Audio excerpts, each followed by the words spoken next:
നമസ്കാരം. നക്ഷത്രഫലം പ്രോഗ്രാമിലേക്ക് സ്വാഗതം. ഇന്ന് മാർച്ച് മാസം 26-ാം തീയതി ചൊവ്വാഴ്ച, തൃക്കേട്ട നക്ഷത്രം.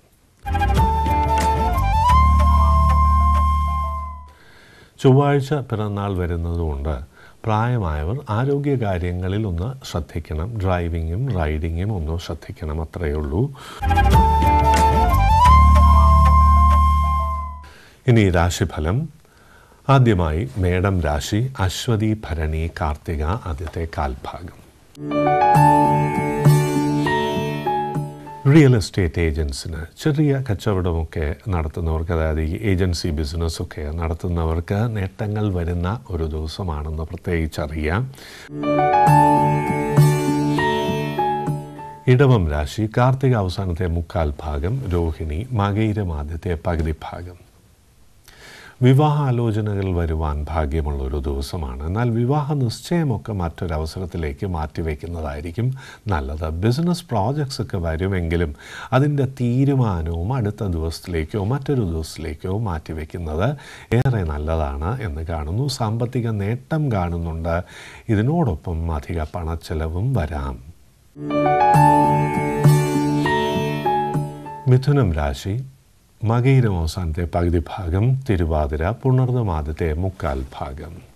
ശരീരത്തിനൊരു ക്ഷീണമോ പൊതുവേ ചെയ്യുന്ന കാര്യങ്ങളിലൊരു അലസതയോ അതൊക്കെ മാറ്റിവെക്കാനുള്ളൊരു ടെൻഡൻസിയോ ഒക്കെ വരുന്ന ഒരു ദിവസമാണ്.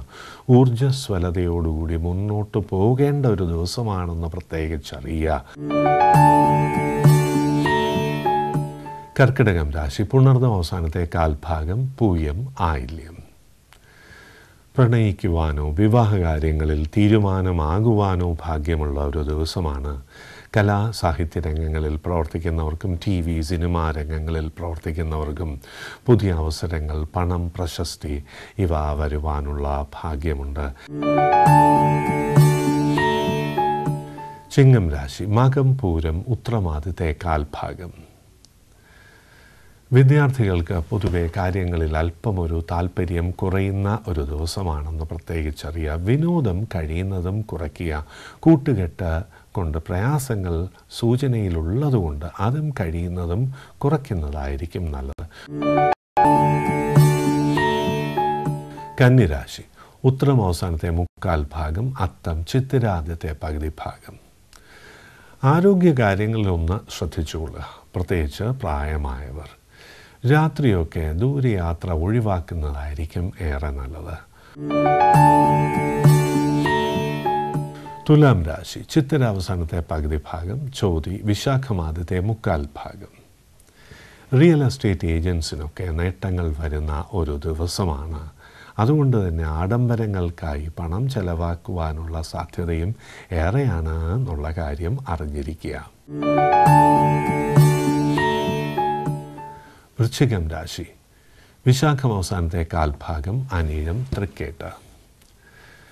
പുതിയ ബിസിനസ്സൊക്കെ അല്പം നീട്ടിവെക്കുന്നതായിരിക്കും നല്ലത്. ഇതിനുള്ള ലോണൊക്കെ വരുമെങ്കിൽ തന്നെയും പ്രധാനപ്പെട്ട തീരുമാനങ്ങൾക്ക് പറ്റിയൊരു ദിവസമല്ല എന്നുള്ള കാര്യം പ്രത്യേകിച്ചറിയുക. ധനുരാശി. മൂലം, പൂരാടം, ഉത്രാടം ആദ്യത്തെ കാൽഭാഗം. വേണ്ടപ്പെട്ടവരുമായി അകൽച്ച വരാതിരിക്കുവാൻ പ്രത്യേകം ശ്രദ്ധിക്കേണ്ട ഒരു ദിവസമാണ്. അഭിപ്രായ വ്യത്യാസം, സംസാരം കൊണ്ട് തെറ്റിദ്ധാരണകൾ വരുവാനുള്ള സാധ്യത, അത് ബിസിനസ് രംഗത്തും ചെറിയ പ്രയാസങ്ങളൊക്കെ ഉണ്ടാക്കാം എന്നുള്ളതുകൊണ്ട് ആത്മസംയമനം വളരെ നന്നായിരിക്കും എന്ന് കാണുന്നു.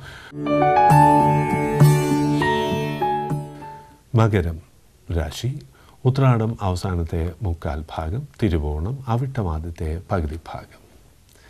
വിവാഹകാര്യങ്ങൾക്ക് തരക്കേടില്ലാത്ത ദിവസമാണ്. കഴിഞ്ഞ കുറച്ചു കാലമായി തടസ്സങ്ങൾ ഉണ്ടായിരുന്നവർക്ക് ഇന്ന് യോജിച്ച രീതിയിലുള്ള വിവാഹാലോചന വന്നു ചേരുവാൻ ഭാഗ്യമുണ്ട് എന്ന് കാണുന്നു. ബിസിനസ്സിൽ ചെറിയ നേട്ടങ്ങളും ലോണും പ്രതീക്ഷിക്കാം. എന്നാൽ അധിക പണച്ചെലവും എന്ന ഗ്രഹസൂചനയിലുണ്ട്. കുംഭം രാശി. അവിട്ടം അവസാനത്തെ പകുതി ഭാഗം, ചതയം, പുരുരുട്ടാതി ആദ്യത്തെ മുക്കാൽ ഭാഗം. പുതിയ വാഹനമൊക്കെ വന്നു ചേരുവാനും ആഡംബര വസ്തുക്കൾക്കായി പണം ചെലവാക്കുവാനും സാധ്യത ഏറെയുള്ള ദിവസമാണെന്ന് പ്രത്യേകിച്ച് അറിയുക. വിദ്യാർത്ഥികൾക്ക് കോമ്പറ്റേറ്റീവ് എക്സാംസിലൊക്കെ വിജയിക്കുവാനും ജോലി തരപ്പെടുവാനും ഭാഗ്യമുള്ള ദിവസമാണ് എന്നും പ്രത്യേകം അറിയുക. മീനം രാശി, പുരുരുട്ടാതി അവസാനത്തെ കാൽഭാഗം, ഉത്രട്ടാതി, രേവതി.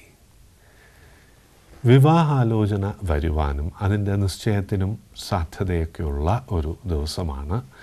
ബിസിനസ്സിന് ആവശ്യമായിട്ടുള്ള ലോൺ, ഗവൺമെൻറ് സാങ്ഷൻ ഇവ വരാനുള്ള ഒരു ഭാഗ്യമുണ്ട് എന്നും പ്രത്യേകിച്ചറിയുക. വിദ്യാർത്ഥികൾക്ക് ചെറിയൊരു ജോലി, പ്രൊഫഷണൽസിന് doctors, lawyers, engineers, business executives അവർക്ക് വിദേശ ജോലി തരപ്പെടുവാൻ അല്ലെങ്കിൽ സ്വദേശത്ത് തന്നെ കുറച്ചുകൂടി നല്ലൊരു ജോലിക്കുള്ള ഓഫേഴ്സ് വരുവാൻ ഭാഗ്യമുള്ളൊരു ദിവസമാണ് എന്നും പ്രത്യേകിച്ചറിയുക.